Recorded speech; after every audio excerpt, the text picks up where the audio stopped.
합장하시기 바랍니다. 한마디씩 따라합니다. 불가사의한 지장보살님의 미실력에 귀의합니다. 불가사의한 지장보살님의 위실력에 귀의합니다. 불가사의한 지장보살님의 위실력에 귀의합니다. 네, 반갑습니다. 27페이지 1-10번 이어서 함께 공부해 보도록 하겠습니다. 예. 27페이지 아닙니까? 제가 헷갈렸네. 예. 그렇네. 36페이지네요. 죄송합니다. 육바람일, 여섯 번째 반야바람일에 대해서 공부하도록 하겠습니다.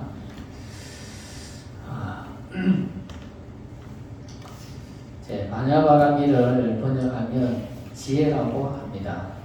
지혜는 앞에서 반야와 지혜의 차이점을 통해서 배웠습니다. 여기에서는 3종 반야로서 설명하도록 하겠다.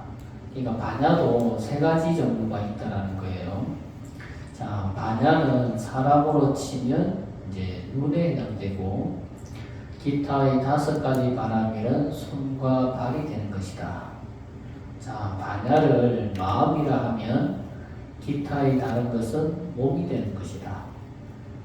자, 반야는 모든 것의 핵심인데 3종 반야를 연불법문으로 살펴보겠다. 그러니까 우리가 연불법문이라고 하는 것은 와미타불이나 간센보살이나 이렇게 리법화경 나무사딸과 푸다리카 수더라 같이 이렇게 끊임없이 부처님을 생각하면서 정근하는 것을 이제 연불법문이다 하는데, 이 연불법문을 가지고 3종 반야를 해석하겠다는 거예요. 자, 첫 번째는 문자 반야이니, 부처님의 명호가 바로 문자이다. 글이라는 거죠, 그죠? 글. 자, 문자 그대로가 바로 반야의 힘을 가지고 있다. 이렇게 부른 거예요. 그래서 부처님의 명호를 지극한 마음으로 지송해서 도에 들어가게 되면 얻어지는 지혜가 바로 문자 반야에 해당한다. 그러니까 예를 들어서 나무사딸과 푸다리카 수더라나 아미타불이나 간센보살님이나 이렇게 끊임없는 정근을 통해서 내가 삼미에 이르게 되고, 또 삼미에 이르러서 깨달음에 이르게 되면 그 자체가 바로 문자 반야가 된다는 거예요. 문자를 통해서, 글을 통해서 깨달음을 얻어서 지혜를 얻는 것, 그것을 이제 문자 반야다 이렇게 이야기하는 거예요. 그러면 이런 것도 있을 수 있겠죠. 어떤 사람은 똑같은 글인데도 어떤 사람은 글을 읽으면 그 작가가 말하고 싶은 의미라든가 뜻, 그 속에서 말하고자 하는 깊은 뜻을 막 이렇게 이해하는 사람들이 있어요. 근데 어떤 사람은 아무리 읽어도 도대체 무슨 의미를 말하는지, 무슨 뜻을 말하는지 잘 이해 못하는 사람들도 있거든요. 그거는 문자 반야의 힘이, 지혜가 있는 사람들은 그런 걸 딱 보면 금방 잘, 글을 보고도 이 뜻을 잘 이해를 해요. 근데 문자 반야의 지혜가 약한 사람들은 그걸 읽어도 잘 모른다라는 거죠.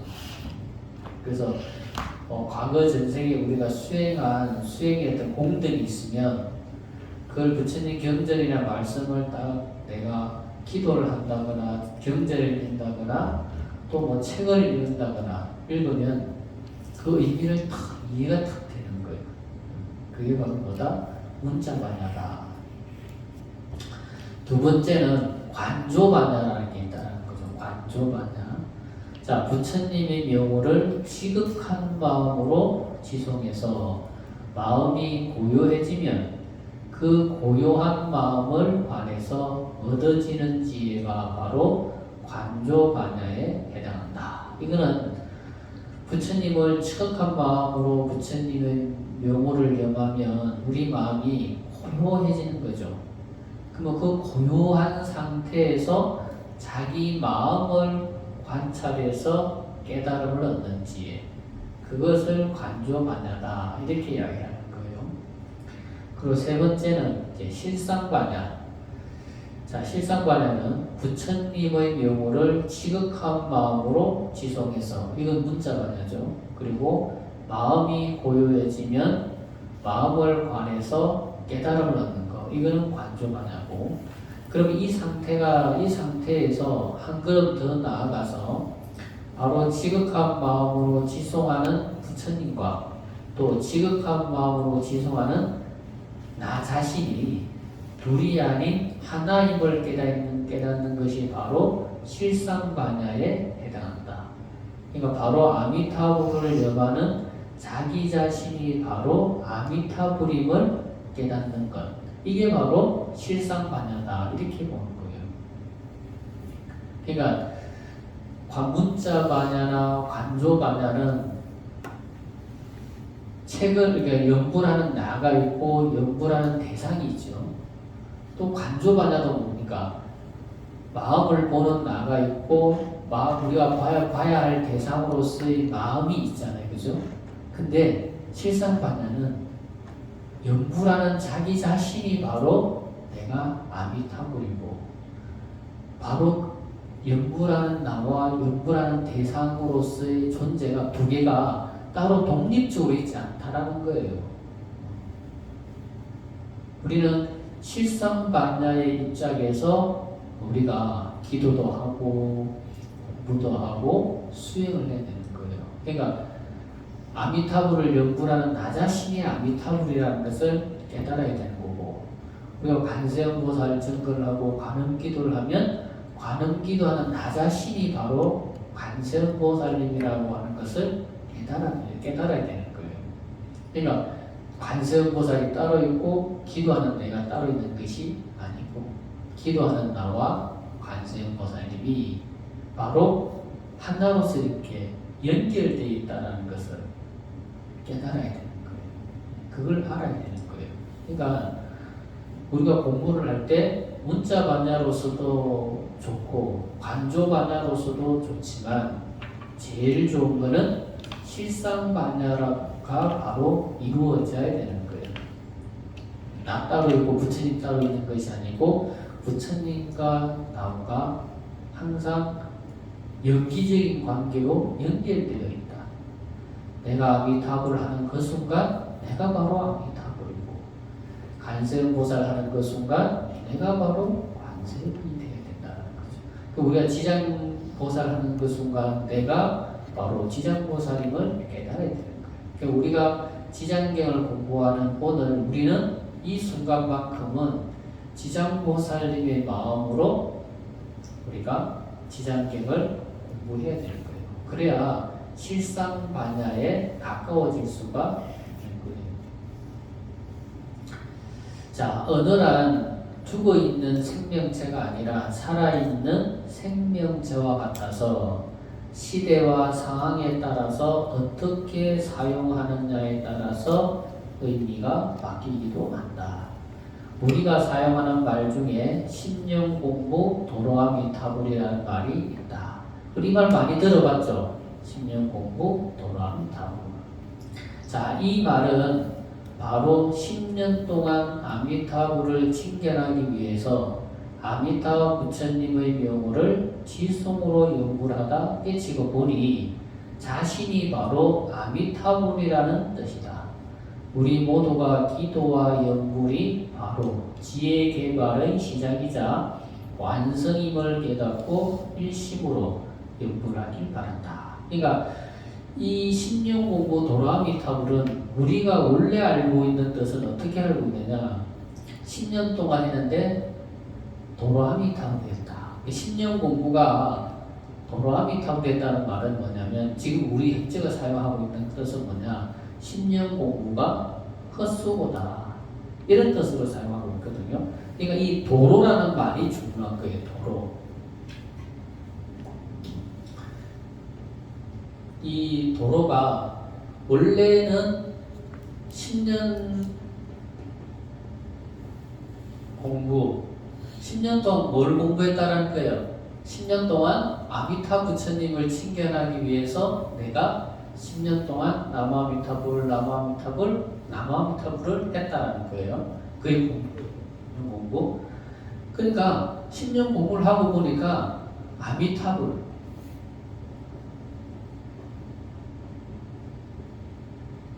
도로라고 하는 원래 뜻은 뭐냐면 그대로요, 그대로. 10년 그대로가 내 자신 그대로가 바로 알고 보니까 내가 바로 아미타불이더라 이런 뜻이 이게 바뀌어가지고 이게 로자가 수고할 로자로 쓰는 거예요. 10년 공부가 쏘더라 이렇게 지금 의미가 바뀌어서 사용이 되고 있다는 거죠. 그러니까 언어라고 하는 것은 살아있는 생명처럼 살아있는 의미로서의 전환이 가능한 거예요.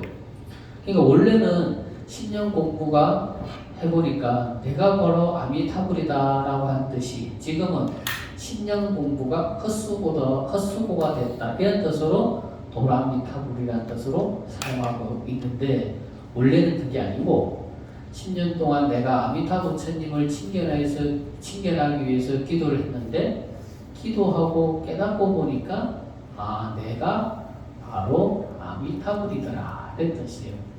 그러면 오늘 하루 내가 아미타불 하면 오늘 하루 내가 아미타불인 거예요. 내가 1분 아미타불 했으면 내가 바로 1분 아미타불일 거예요. 아미타 부처님과 내가 따로 존재하는 것이 아님을 깨닫고 기도할 때 10년 공부가 헛수고가 아니고 10년 공부 그 자체 동안 바로 내가 아미타불과 내가 바로 하나라고 하는 사실을 깨닫게 되는 거예요. 무슨 말씀인지 알겠죠? 자, 7번째 자비음과 희사음을 함께 살펴보도록 하겠다. 자, 자비와 희사는 이제 음은 자비음 따로 희사음이 따로 있었지만 이 자비 희사는 사실 하나나 마찬가지예요. 그래서 함께 이제 설명을 드리겠다라는 거예요. 자, 이 자비 희사 이 둘을 합치면 자비 희사라고 하는 사무량심이 되는데 자비 희사를 사무량심이라고 한다. 자, 선정 수행에 자비희사의 사무량심이 없으면 사선천에 태어나지 못하며 선정 수행을 열심히 하더라도 육계 세계밖에 태어나지 못한다. 자, 불교에서 세계관은 기독교처럼 단순하지가 않아요. 불교의 세계관은 엄청 복잡해요. 그리고 많고. 그래서 불교에서 불교의 세계관에서 3개로 나누거든요. 욕계, 색계, 무색계. 이 세 단락으로, 큰 크게는 이 세 단락으로 나눠요. 그리고 그것을 세분하면은 욕계 6천이라고 해서 욕계 세계에 6하늘이 있고, 색계 18천이라고 해서 색계 세계에는 18개의 하늘이 있고, 무색계 4천이라 해서 무색계에는 4개의 하늘이 있어요. 그래서 이 욕계, 색계, 무색계를 총 합쳐가지고 3계 28천 이렇게 이야기를 하거든요. 그래서 우리가 수행을 해서 우리가 불자들은 다 기본적으로 아미타불, 관세음보살, 지장보살, 나무사다라 분다리가 수도라 등 정근을 해서 우리가 가고자 하는 세계는 부처님이 계신 세계를 우리는 가고자 합니다. 그죠? 극락세계, 불국정토를 가고자 하기 때문에 이 욕계, 색계, 무색계의 세계를 벗어난 세계가 불국성토고 극락세계이기 때문에 우리가 가서 태어날 세계는 아니겠지만 그래도 우리가 어떻게 사느냐에 따라서 극락세계에 가지 않고 욕기에 태어날 수도 있고 새끼에 태어날 수도 있고 무새끼에 태어날 수도 있다는 거예요. 그래서 우리가 이 자비희사라고 하는 사무량심이 없으면 절대 색계 세계에는 태어나지 못한다. 욕계 세계밖에 못 태어난다는 거죠. 자비희사라고 하는 것은 자비든 자든 비든 시든 사든 이것은 다 뭡니까? 나 아닌 다른 사람을 위해서 쓰는 마음들이에요. 자기 자신을 위해서 자비희사를 사용하지는 않거든. 다른 사람들을 위해서 내가 자비희사라고 하는 마음을 씁니다. 그러니까 다른 사람을 위해서 자비희사의 마음을 쓰기 때문에 최소한 자기밖에 모르고 자기만 알고 살아가는 욕계라고 하는 세상을 벗어날 수가 있는 거예요. 그러니까 나밖에 모르고 자기밖에 모르고 자기 가족밖에 모르는 이런 사람은 욕계의 세계에서 벗어나기가 어려운 거예요. 그래서 자비희사라고 하는 이 수행이 있어야지만이 욕계 세계를 벗어나서 색계 세계에 태어나게 된다라는 거예요. 자, 색계의 세계에 태어나려고 하면 자비희사의 사무량심을 반드시 닦아야 한다. 그렇다면 사무량심은 무엇인가? 자무량심. 그러니까 자비희사 이 네 글자에 다 무량한 마음, 무량심이라고 하는 글자가 붙는 거예요. 그래서 자무량심, 비무량심, 희무량심, 사무량심 이렇게 되는 거예요. 그래서 이 네 가지를 사무량심 이렇게 해요. 그래서 자비희사, 사무량심. 첫 번째 자무량심이란 열악이라 해서 남을 도와주는 것을 말한다. 비무량심이란 어려움에서 건져주는 것을 말하는데 그래서 발고 열악이라 한다. 어려움을 도와주어서 그에게 기쁨을 주는 것을 말한다. 그래서 자비는 다른 사람을 도와주는 게 자예요. 자비. 다른 사람을 도와주는 것. 그러니까 열악이라고 자비라고 자비할 때 자라고 하는 것은 다른 사람에게 즐거움을 주는 것. 그것은 자고 비라고 하는 것은 다른 사람의 어려움을 도와주는 것. 그거는 비. 근데 이걸 또 다르게 설명을 하자면 자를 요즘 표현을 하면 다른 사람, 자기 가족이나 이웃이나 또 자기 아는 지인들한테 요즘 형식으로 빌리면 이게 감사합니다라고 하는 뜻으로도 바꿀 수가 있는 거예요. 감사합니다. 덕분입니다. 고맙습니다. 이런 것도 자비예요. 우리가 다른 사람들한테 감사합니다. 덕분입니다. 이런 말도 쉬운 것 같지만 이런 것도 잘 못하는 사람들도 있잖아요. 그죠? 그래서 감사합니다. 덕분입니다. 그리고 비는 요즘 말로 하면 죄송합니다. 미안합니다. 이것도 비예요. 우리가 자와 비라고 자비라고 하니까 좀 개념이 조금 개념적이잖아요. 그죠? 좀 추상적이고 그렇기 때문에 우리가 선뜻 자비라고 해서 이제 잘 안 와닿는 부분들이 있잖아요. 그죠? 그래서 다른 종교에서 하는 것처럼 사랑합니다라고 할 때 그게 좀 더 우리가 감정적으로 이해하고 좀 더 다 가깝게 이해되는 부분이 많이 있거든요. 근데 이제 자비라고 했을 때 우리가 그것을 좀 개념적으로 좀 받아들이고 추상적으로 받아들이는 부분이 있더라는 거죠. 그래서 조금 더 쉽게 우리가 설명한다. 그러면 자라고 하는 것은 감사합니다. 덕분입니다. 사랑합니다. 이런 게 자예요. B라고 하는 것은 죄송합니다, 미안합니다. 그죠? 이렇게 하는 게 B다라고도 표현할 수가 있는 거예요. 그래서 우리 불자들은 늘 이게 고마운 사람한테는 고맙습니다, 덕분입니다, 사랑합니다. 또 내가 미안한 거 있고 죄송한 게 있고 잘못한 것이 있으면 그때 바로 인정하고, 그죠?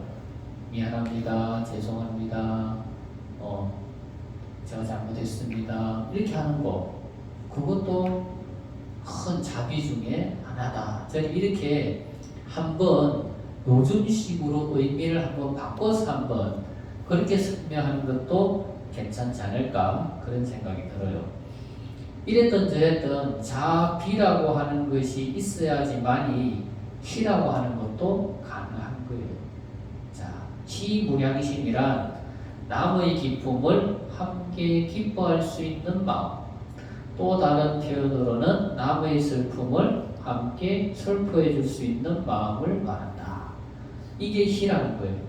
우리는 다른 우리 민족은 좀 특이하게, 우리 속담에도 있듯이 사촌이 땅을 사도 배 아픈 민족이기 때문에 우리나라 사람들은 남이 좀 잘 되는 거를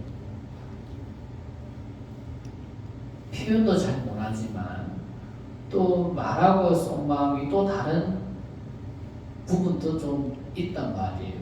그게 그렇기 때문에 중생이에요. 사실 아직은 중생이고, 그런 마음이 없다고 한다면 우리는 진짜 부처님의 아들이고 딸이 될 수 있는데, 우리나라 텔레비 틀면은 늘 항상 모르는 게 뭡니까? 내로남불. 좀 내로남불적인 그런 마음, 심리적인 것이 강한 것이 좀 우리나라 사람들의 좀 속성인데, 남이 잘 되는 것을 함께 기뻐해 주는 것, 남이 어려움이 있으면 함께 슬퍼해 주는 것, 이게 바로 희무량심이라는 거예요. 희무량심. 그러니까 이런 마음은 남이 잘 되고 잘하는 것을 기뻐하는 마음, 그리고 남의 어려움을 보고 함께 슬퍼해 주는 마음, 이것은 우리 마음을 정말 순수하고 깨끗하게 정화시켜주는 힘이 있는 거예요. 힘이 있는 거예요. 그렇기 때문에 남이 잘 되는 거 보면 함께 기뻐해주고, 함께 즐거워해주고, 남이 어려움이 있고 슬픈 일이 있으면 함께 슬퍼해주는 것, 그것도 수행에 있어서 가장 중요한 수행 중에 하나다, 이렇게 보시면 되겠습니다. 자, 그 다음에 마지막 한, 둘, 세 줄에 가서 마지막으로 사무량심이란 남에게 베풀어 줄 수 있는 마음, 이것은 말로 하면 일체의 집착과 애착하는 마음을 모두 놓아버리는 마음을 말한다. 사라고 하는 것은 희사하다, 보시하다, 나누다, 이런 뜻이 사의 뜻이에요. 사무량심의 뜻이에요. 그래서 우리가 콩 한쪽도 나누려고 하면 콩 한쪽도 남아요. 그죠? 남는데 콩 한 말도 서로 차지하려고 하면 그 콩 한 말도 모질할 수가 있는 거예요. 그죠? 그래서 우리 불자들은 늘 보시와 희사, 또 남 어려움이 있을 때 함께 나눌 수 있는 그런 마음을 항상 가져야 됩니다.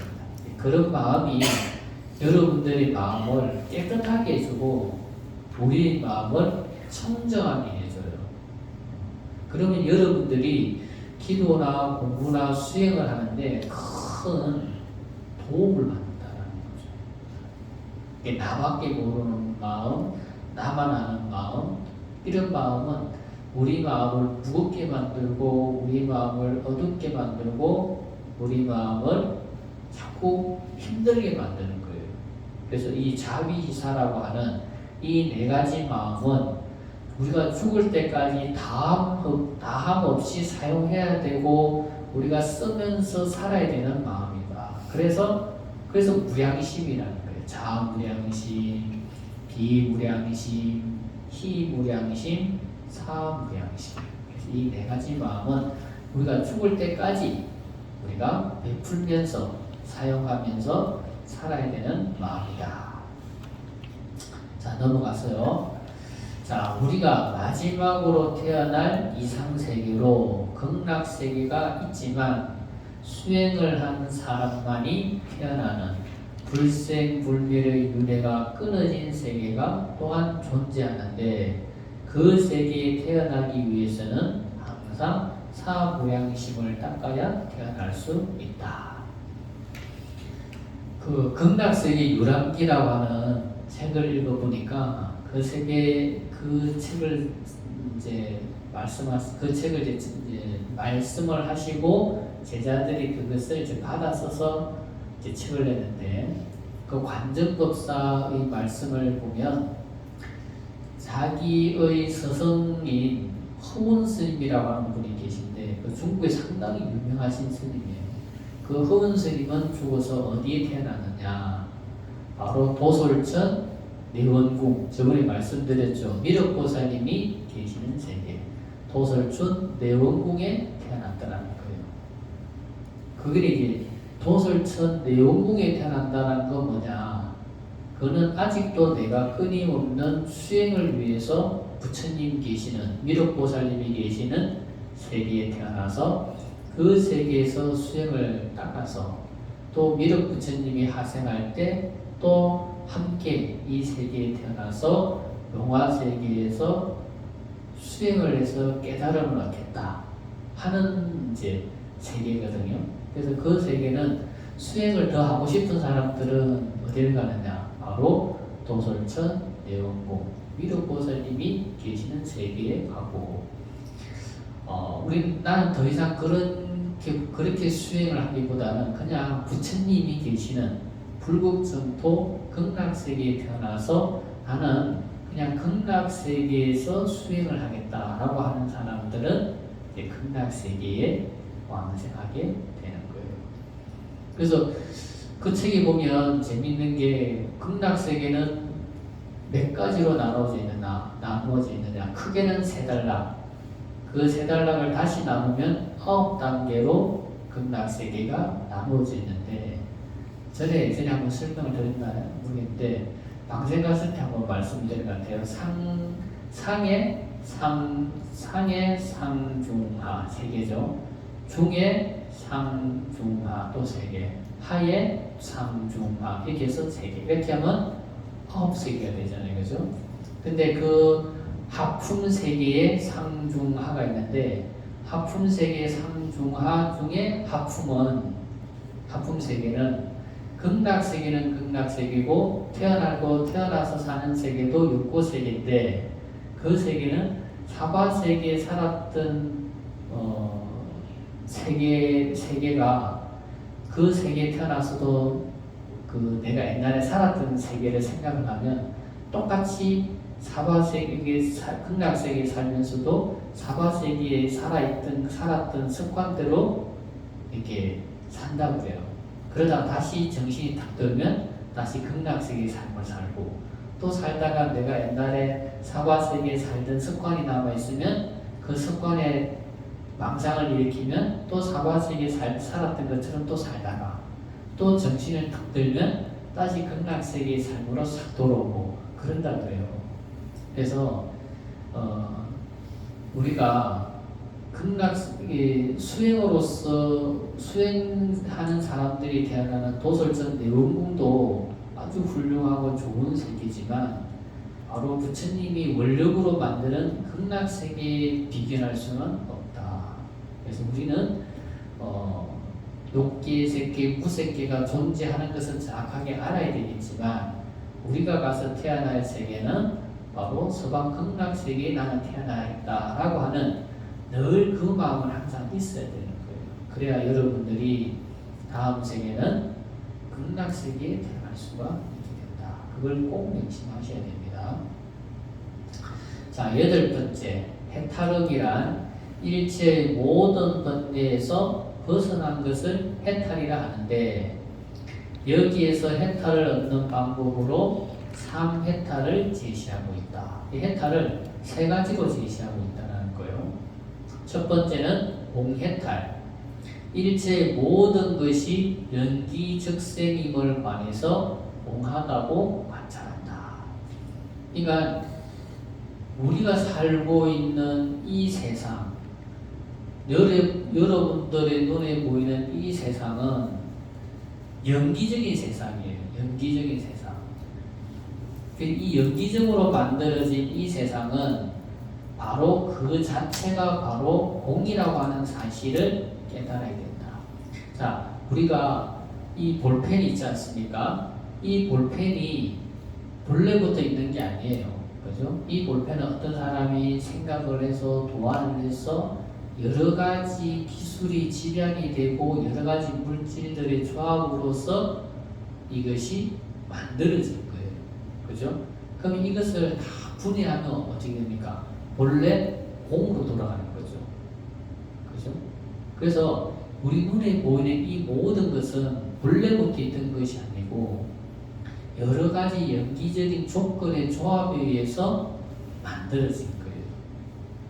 그럼 연기적인 다양한 조건에 의해서 만들어졌다는 것은 이것은 본래부터가 공이라고 하는 사실을 깨달아야 되는 거예요. 그래서 첫 번째는 공해탈, 두 번째는 무상해탈이란 연기즉생이기 때문에 현재의 어떤 모습을 가지고 있다 해도 그것은 본래 차별성이 없는 무상임을 깨달아야 된다. 그래서 모든 것은 연기적인 조건으로 존재하는 그 모든 것은 우리 눈에 보일 때는 차별적인 모습이 존재하지만, 그죠? 우리 눈에 보이는 모든 것은 좋다, 안 좋다, 비싸다, 싸다, 뭐, 이렇게 차별적인 조건적인 모습들이 다 있잖아요. 그죠? 다 있다 하더라도 이것은 우리가 만들어 놓은 조건일 뿐 그 자체로는 아무런 차별성이 없는 거예요. 아무런 차별성이 없는 거예요. 그러니까 우리가 인간의 의식에 의해서 그런 차등과 차별을 나누어 놨을 뿐 원래는 아무런 차별이 없다는 거예요. 세 번째는 무언해탈이란 일체 모든 것은 내 마음에서 생겨난 모습이기 때문에 구하기 위해서 몸부림칠 필요가 없음을 말한다. 자, 그렇게 해서 무언이라고 하는 것은 이제 기도도 이런 기도가 있을 수 있어요. 우리가 기도를 하는데 어떤 목적을 정해놓고 기도하는 사람이 있는가 하면 어떤 사람은 부처님께서 다 알아서 해주시겠지 하고 그냥 내가 할 수 있는 건 열심히 기도하는 것. 내 소원이 이루어지고 내가 어떻게 되는가는 부처님께서 알아서 한 일이다. 이렇게 생각하고 기도하는 것을 다른 말로 하면 무언 기도다. 이렇게 말할 수가 있는 거예요. 예전에 어떤 이야기를 보면 어떤 스님이 조선시대에 어떤 스님이 절에 주지로 부임을 당한 거예요.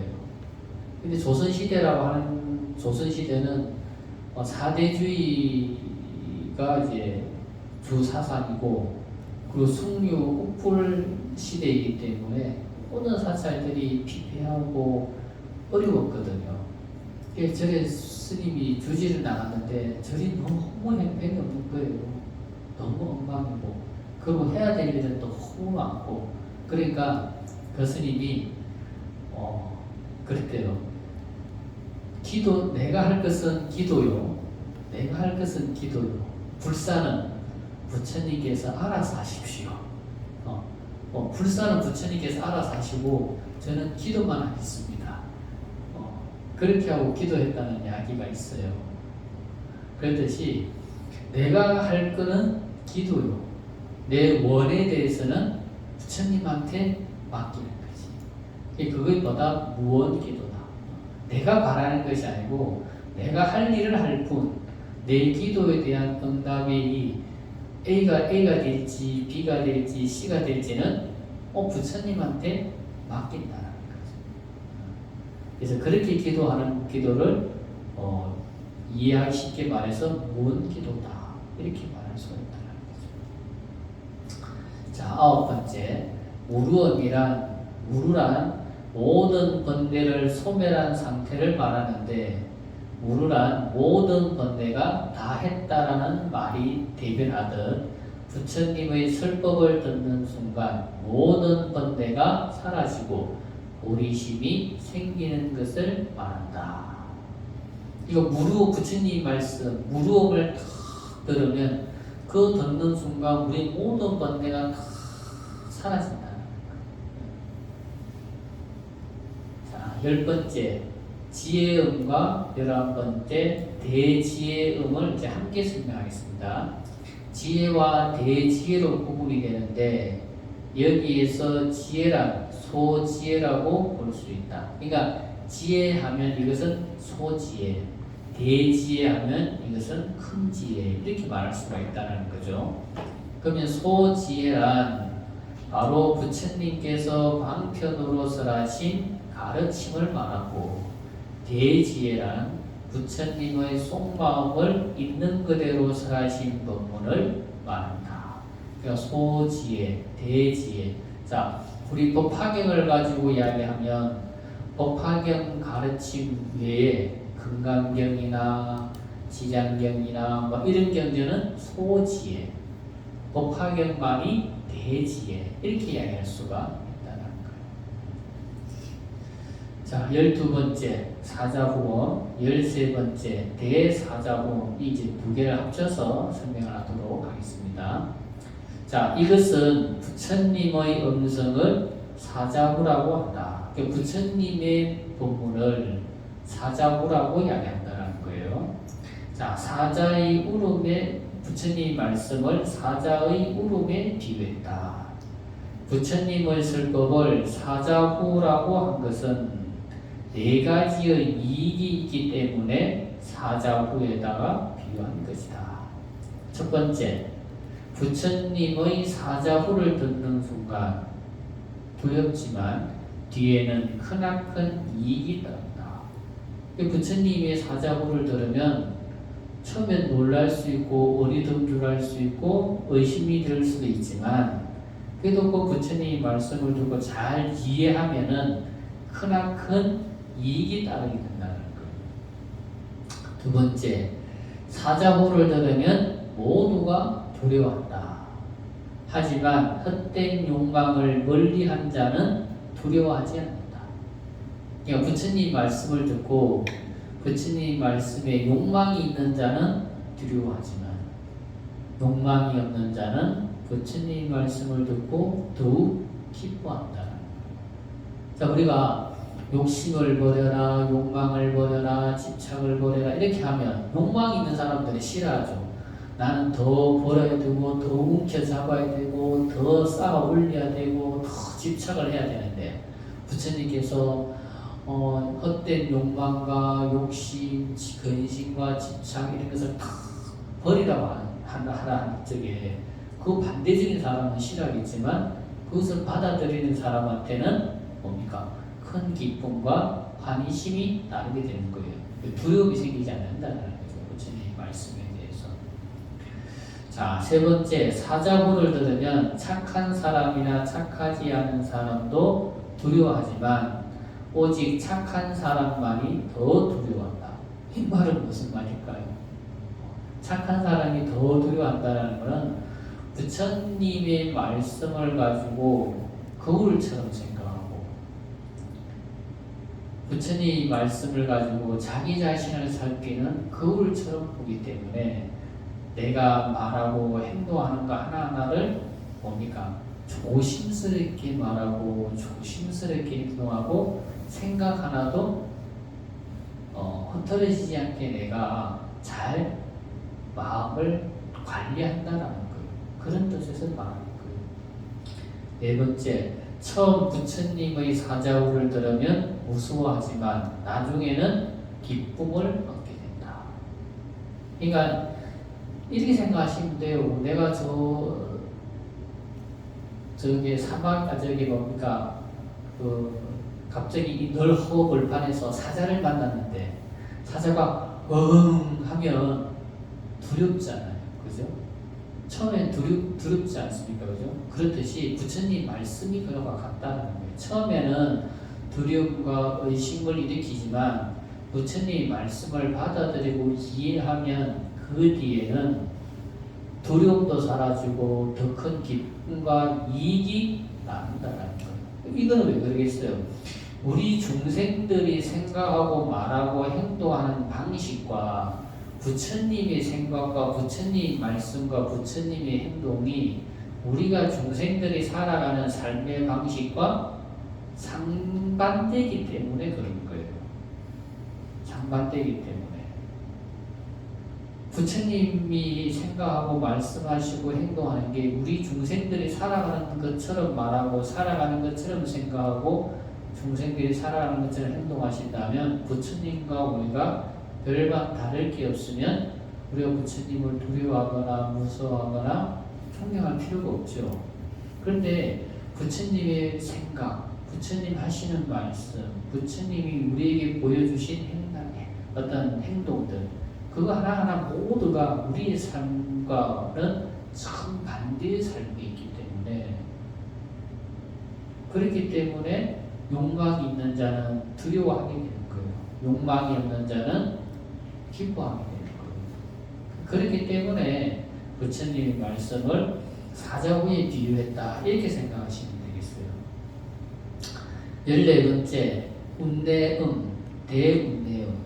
자, 운대란 크나큰 우레소리를 말한다. 크나큰 우레소리로 중생들을 두렵게 해서 번뇌, 망상, 분별심에서 벗어나게 하기 위해서이며, 더 나아가서 중생들의 근기에 맞게 이익을 주어서 성숙시켜 주시는 가르침이 바로 운대입니다. 그러니까 운대라고 하는 것은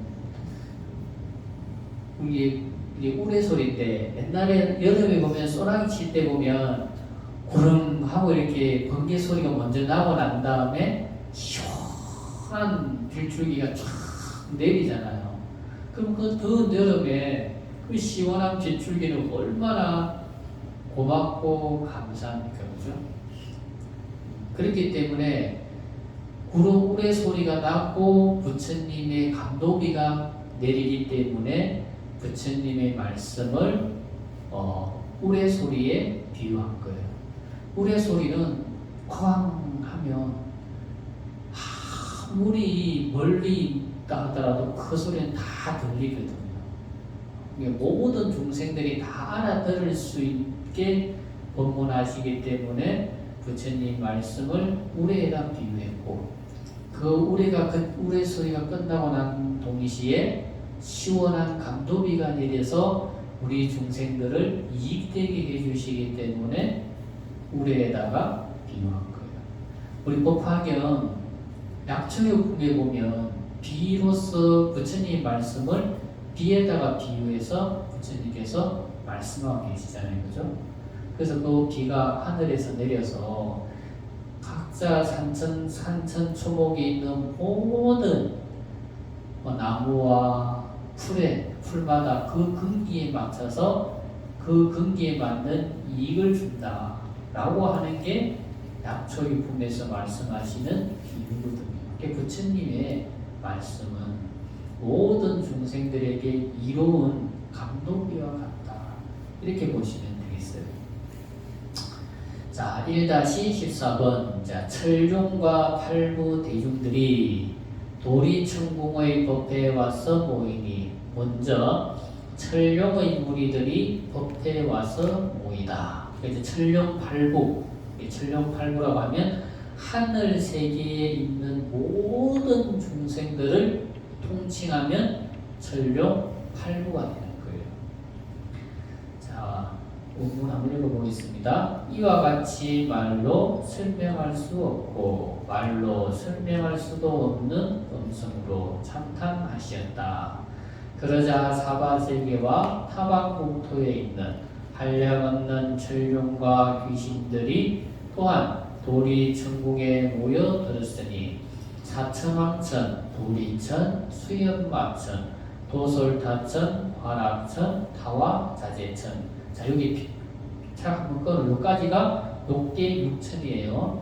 그 다음에 범중천, 범보천, 대법천, 소광천, 무량광천, 광음천, 소정천, 무량정천, 변정천, 복생천, 보계천, 황관천, 무상천, 무원천, 무열천, 선견천, 선현천, 색구경천, 마해, 수라천. 요까지가 색계 18천이 되는 거예요.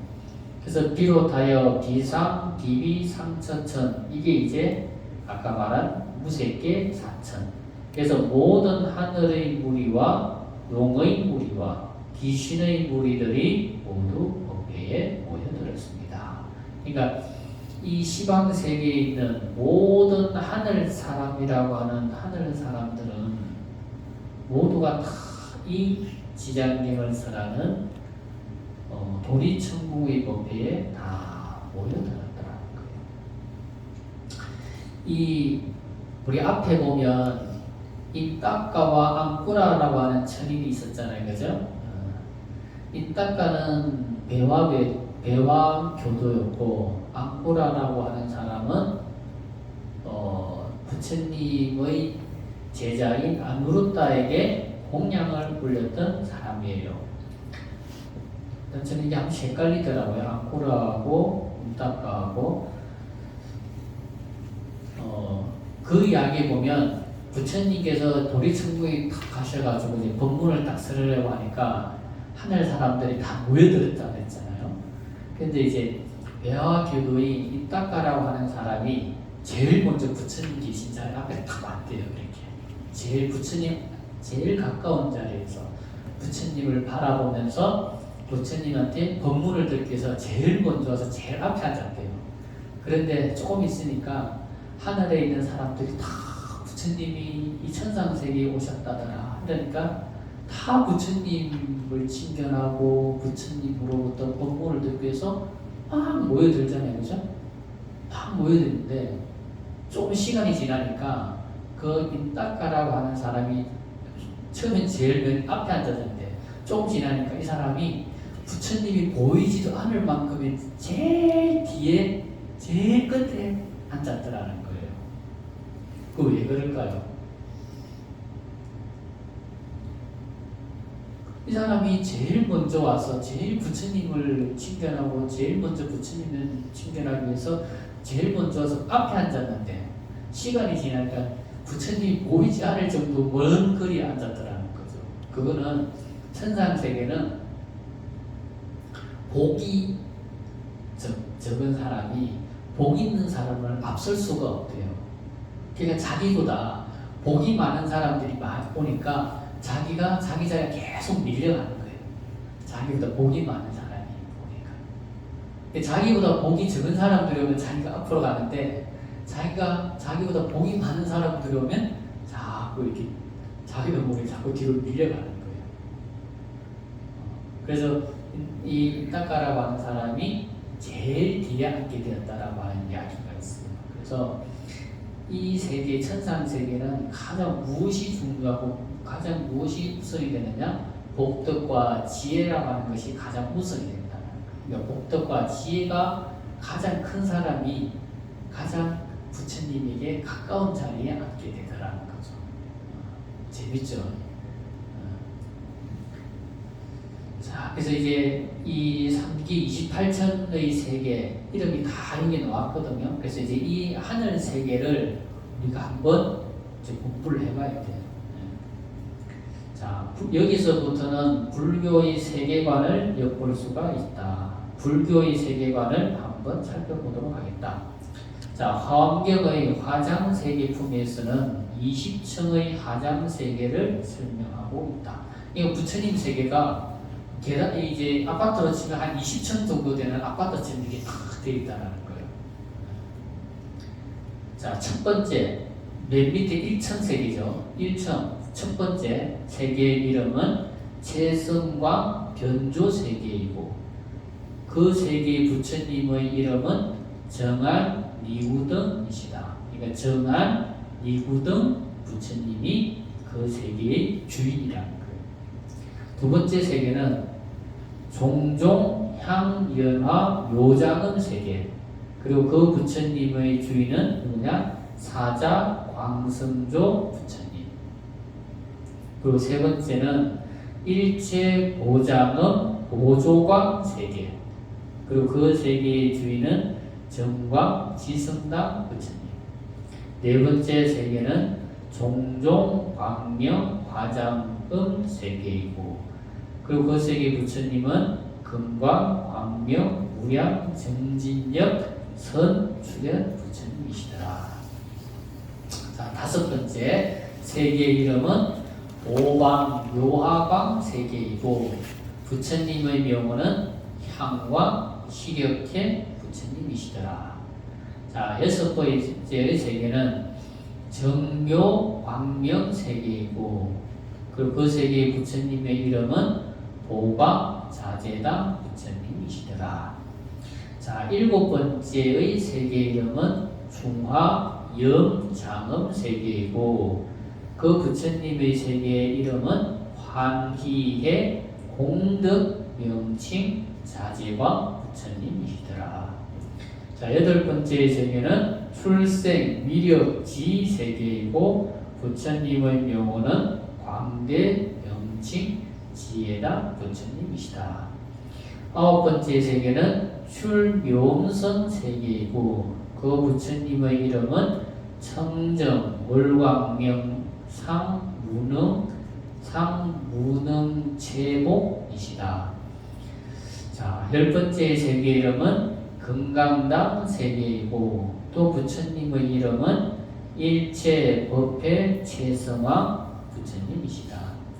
11번째 세계는 향, 출현, 제청, 보광명 세계이고, 부처님의 이름은 무량 공법이시다.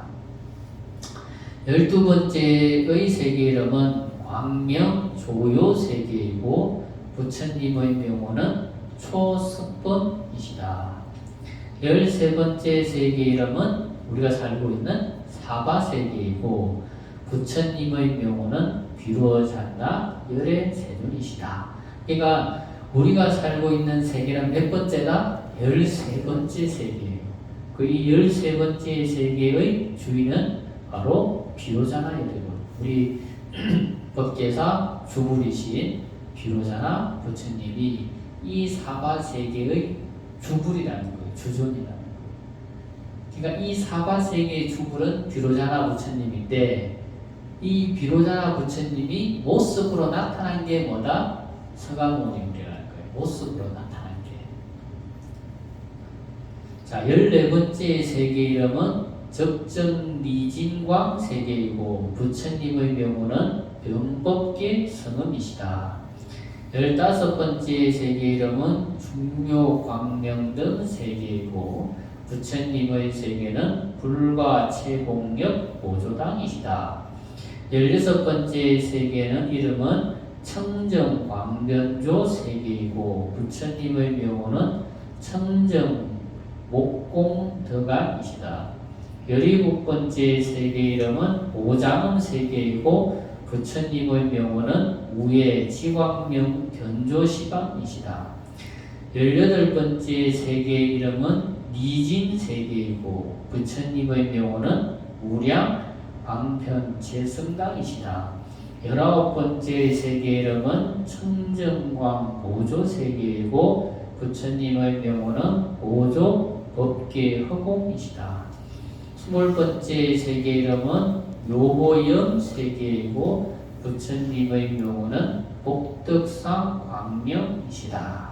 자, 이래서 위에서 보시다시피 사바세계는 13청에 해당하고, 사바세계를 좋아하시는 부처님은 청정법신 비로자나불이시다. 여기서 사바란 가민세계라고 하는데, 비화경이라고 하는 경전에서는 무엇 때문에 사바세계라 하는가? 이 사바세계의 중생들은 성독심과 여러 번뇌를 이겨내어서 이런 여러 가지 악함을 능히 참아야 하는 까닭에 인토라고 한다. 인은 참을 인, 토는 세계토. 그러니까 우리 사바세계는 참아야 될 일이 참 많은 세계라는 거예요. 이처럼 가민세계를 살아가는 우리들은 여덟 아홉은 참고 견디며 살아야 한다. 이런 말도 있다. 1인 장랑, 한 번 참으면 항상 즐겁다라는 말도 있고, 백인당중 유태화라는 말에는 참는 집에 항상 크게 평화롭다라는 말도 있듯 이 사바세계는 참아야 살아갈 수 있는 세계다. 그래서 우리 사바세계는 늘 힘든 일이 있고 어려운 일이 있고 근심이 있고 걱정이 있는 세계다. 그렇기 때문에 늘 참고 인내하고 기다려야지만이 내가 원하는 것이 오는 거예요. 그래서 우리 사바세계의 주부는 누구다? 비로자나 우리고, 그 비로자나 부처님이 부처의 모습으로 나타난 것이 바로 뭐다? 사바무니불이시다. 그러니까 우리가 살고 있는 이 사바세계도 엄연하게 보면 바로 부처님께서 만들으신 불국토나 똑같은 거예요. 그럼에도 불구하고 우리가 죽고 난 다음에 극락세계를 이야기하고 부처님 계시는 불국토를 이야기하는 이유는 이 사바세계는 참고 인내해야 될 일이 너무 많으니까, 되게 너무 많고, 또 참고 인내하면서 수행을 하는 그 공덕이 한량도 없이 크지만 우리 중생들이 늘 참고 인내하면서 수행하기 너무 좀 어려운 거예요. 그러면 좀 우리가 좀 좋은 세계 가서 좀 편하게 부처님을 가르침을 듣고 우리가 수행하면은 훨씬 안 좋겠습니까? 그죠? 그러니까 그런 세계를 우리가 탁 하나 골라서 지칭한 게 바로 어디다? 서방 극락세계다. 극락세계 가면 참고 어려운 일, 괴로운 일, 힘든 일이 없고 항상 즐거움만 있으니까. 그래서 극락이잖아. 그럼 우리가 좀 즐겁게 살고 즐겁게 좀 수행을 하면 얼마나 더 좋겠습니까? 그죠? 그래서 이제 극락세계를 가자는 거예요. 우리 사바세계도 우리가 얼마든지 참고 인내하면서 살면 수행하기 좋은 세계이면은 맞지만, 그래도 우리 인간이라고 하는 인간의 몸은 나이 따라, 세월 따라, 시간 따라 변하고 또 환경이 항상 일정하지가 않잖아요. 늘 고정되어 있잖아요. 그렇죠? 늘 변하고. 그러니까 늘 괴로움이 따라, 늘 근심이 따르니까 그런 것을 우리가 극복하고 극락세계 가자 하는 거예요. 그래서 이 20개의 세계를 설명한 이렇게 여러분들에게 알려주는 이유는 뭐냐? 우리가 살고 있는 이 세계가 그렇게 단순한 세계가 아니라고 하는 것을 여러분들한테 알려주기 위해서 이것을 여러분들한테 설명을 드린 겁니다. 예, 잠깐 한 10분 쉬었다가 이어서 또 공부하도록 하겠습니다. 예, 커피 화장실 가실 분은 화장실 가시고 따뜻한 물 한 잔 드실 분은 드시면 되겠습니다.